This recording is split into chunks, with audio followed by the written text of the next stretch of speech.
یک سال پیش ما در دانشگاهی زبانهای خارجی بگین زبانی تاجیکی می آموزیم.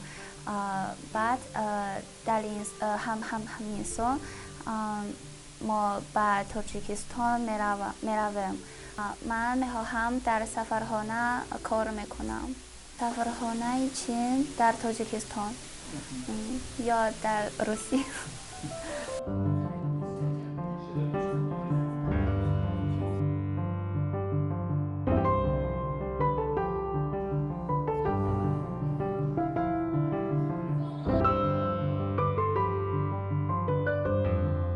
У меня замечательные друзья, однокурсники замечательные очень. Они все умные, интересные, замечательные. Мы тусуемся. И национальные блюда таджикского народа пробуем.